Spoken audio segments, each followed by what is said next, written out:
G'day ladies and gents, and welcome back to Magztv, and welcome back to another Rundown Under, and we do have a few things to cover today. So, for those of you who are unaware, PAX 2018 starts this weekend, and I will be attending. This will be my third PAX in a row at this point, and I do have a couple of things that I'm focusing on rather specifically this year. But first things first, what is PAX? Well, PAX is the Penny Arcade Expo, or at least that was what it was originally known as. It was created by a couple of the artists for the Penny Arcade webcomic a little over 10 years ago now, actually it might be closer to 15 years ago. And it focuses primarily on tabletop arcade gaming and PC console gaming. Essentially, you can sort of think of it like E3, but focused on the gaming community rather than on the AAA corporations, although they do make an appearance. It's quite a good event. There's a lot of activity, a lot goes on there, and it is fantastic that we actually have a PAX down in Australia. I think Australian PAX is actually the newest of the PAX events, at only 4 or 5 years old, because it actually gives an opportunity for Australian indie developers to be able to showcase their games in a convention setting that wouldn't have been possible for them otherwise, with the costs involved with travelling to either European or US conventions. And that's going to be my primary focus for PAX this year, is actually going to be looking through the indie game section, see exactly what is coming out, what's being developed, what's underway, what's soon to be released, and hopefully get my chance to actually play some of this new stuff before it comes out. I'm going to be looking at some of the custom hardware that floats around at PAX as well. There's a couple of high-end PC builders that generally put on a little bit of a display with some really advanced custom case design. Everything from mural pieces to science fiction, science fantasy designs to just straight up hardware-focused PC builds. I'm very interested in seeing exactly what they're up to this year, because I am looking for a little bit of inspiration, because, well, starting from about now and leading into early next year, I am going to be doing a full overhaul of all of my PC gear, and I am looking at doing something a bit different. And last of all, I will be trying to spend a little bit of time getting in and having a look at those AAA gaming booths. Generally, most of the main publishing companies have a booth somewhere in PAX, but the three main ones that tend to dominate the showroom floor is Sony, obviously with the PlayStation, Nintendo, and Ubisoft. While I don't have too much of an interest in regards to the console side of things at this point, I am interested in getting into the Ubisoft booth and seeing whether or not they actually have Division 2 on display. Because despite all its problems, I actually quite enjoyed the first Division, and am reasonably interested in checking out the second one. And yes, I will of course be checking out some of the cosplay that goes on there as well, because some of it is absolutely fantastic. But anyways, that is sort of my main focus. From anywhere at this point, I'm just going to roll with the punches once I get down there this year. Last year, I think I made a mistake. I went in with a plan to speak to half a dozen people and really structured out the entire event.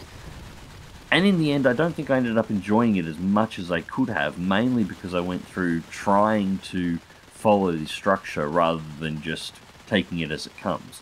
So, that's what I'm going to be doing this year. So anyways, if you're going to be making it to PAX 2018 down in Melbourne this year, I'll keep an eye out. I'll be floating around somewhere.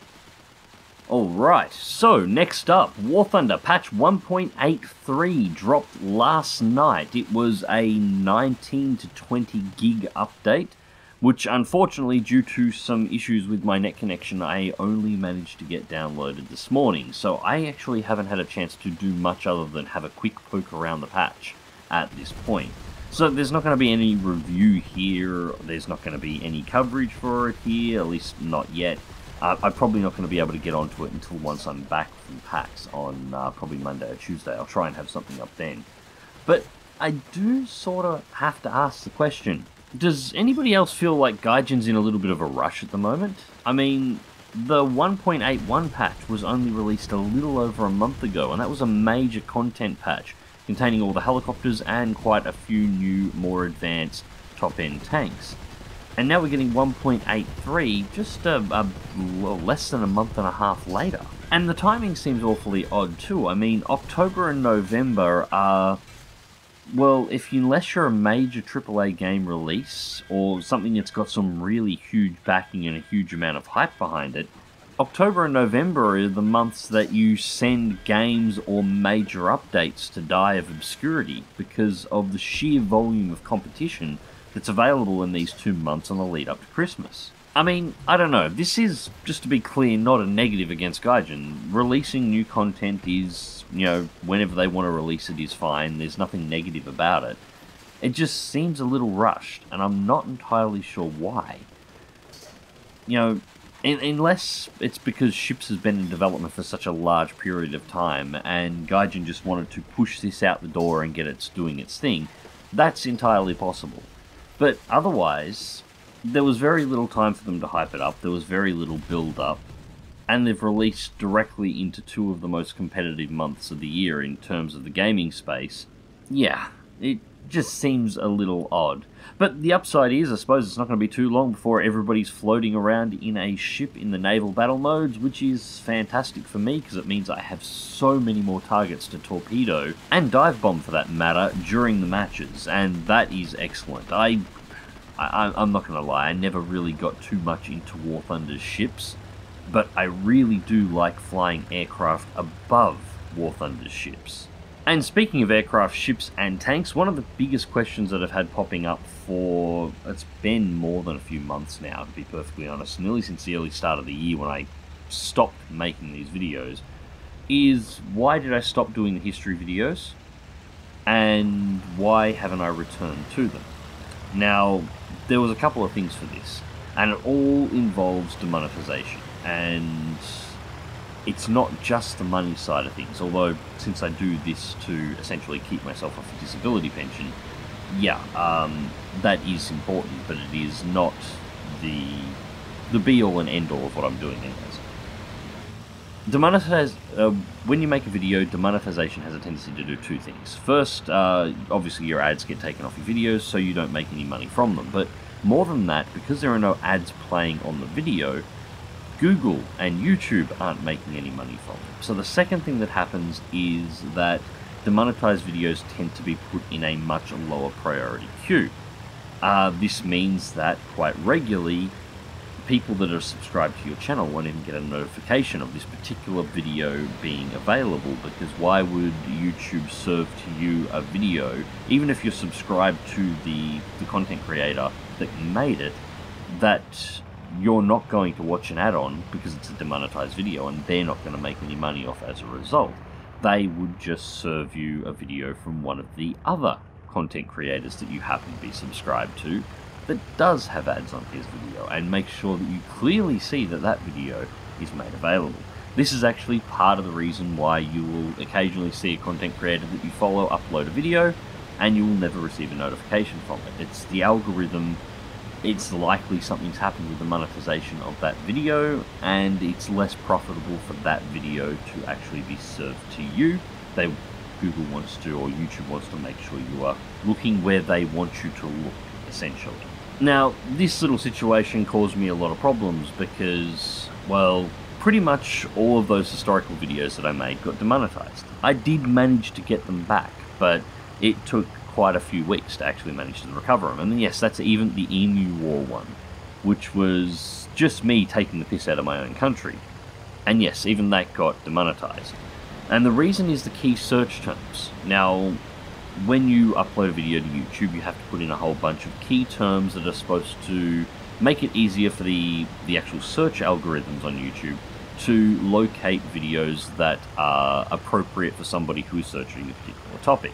So, for example, obviously the name of it would be a major thing. Now, War Thunder gets a pass on this now. The algorithm seems to have worked out that War Thunder is a game, and it doesn't demonetize War Thunder videos, or at least I personally haven't had a War Thunder video touched in an extended period of time. I have had them taken before, but it has been quite some time since that's happened.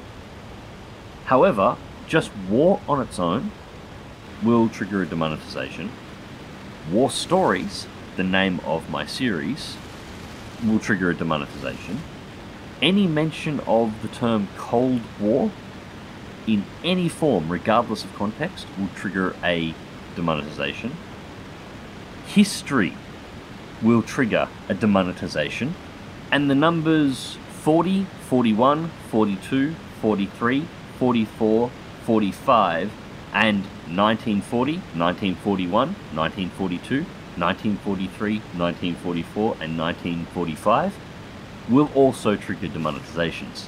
So essentially, if you want to create a series that's talking about history, and I think a few content creators such as Military History Visualized and so on will back me up on this, if you want to create a video on history, you either need to completely accept that your video is going to be demonetized and that it will not be advertised in any way, shape or form by YouTube, including potentially to those subscribers who have subscribed to you for this kind of content, and regardless of how clean, respectful and carefully you put the video together to make it as family friendly as possible, following every single guideline and rule that YouTube has set forth.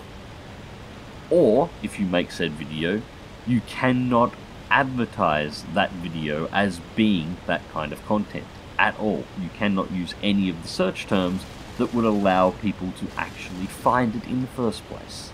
So yeah, since doing that War Story series, that's why the channel has been largely just sticking to gameplay related content, because YouTube doesn't give a damn about gameplay related content. They generally, as it is, let it go. So that's been fine. But what I have been doing in that time is I've been poking around with the algorithm, and why I make absolutely no claims to have worked out how the algorithm is working. In fact, YouTube seemed to change how the algorithm is working that goddamn regularly. I think working out how it functions exactly would actually be an impossibility. I do think I've managed to work out a way of getting around this problem. So my plan is, at this point, I'm hoping I'll have enough time after PAX to get it made, but I have a video that I want to make for Halloween that will be an historical video. I'm not going to say what it is just yet, but that's October 31st. I'm hoping I'll be able to have a video out from that, and then I intend to try and schedule once every 2 weeks another historical video and get the historical videos on the channel ticking over again, because I know a lot of you actually like those. In fact, I've been talking to my Patreon supporters and they've put in some requests. At the moment, the ideas that have been bounced around is a video specific to the IL-2 series, not the game series, but the actual series of aircraft, how they were developed, how they actually performed, and some of the history around them, which I think is one that I'm definitely going to do. I had requests for some of the 109s for quite some time, and I haven't had a chance to get to those. I'm probably going to be doing that. And I do have a little short list of other subjects, particular battles, particular events, individual aircraft systems, and individual aircraft that I do want to have a little bit of a chat about. So the content here is good, and if I have worked my way around the algorithm, then this should prevent me from having to stop again. So my hope is, as I said, Halloween itself will be the first video, and then we will roll on from there. So with all that done, really the only thing left to cover is what the video schedule is going to be like over this weekend. I'm probably going to have a bit of bomber crew up. The US Army Air Force B-17 DLC has just been released. I originally thought that was just going to be a new aircraft addition to the game, but as it turns out, it's actually got its own little campaign attached to it as well, where you fly out of North Africa, which is actually kind of cool. Now, I am also going to try and have some IL-2 or some DCS done as well. No guarantees on that one. I actually haven't recorded it yet at this time, but I am going to try and get it done before I have to roll. And on all videos uploaded as of this one, don't expect any immediate replies or immediate comments back from me, because I'm probably not going to have reliable internet access until I get home from PAX at least on Sunday night. So anyways, ladies and gents, that's pretty much everything covered. I hope you enjoyed the video. I hope you enjoyed the update. Thank you very much for watching. Let me know in the comments section down below what you think about all of this, what you think about the return of historical videos and the demonetization issue caused by YouTube, what you think of the very quick release of patch 1.83 from Gaijin, and whether or not, of course, you're going to actually be at PAX Australia this year. Until next time, remember to click that like button, share and subscribe if you would like to see more, and as always, take care.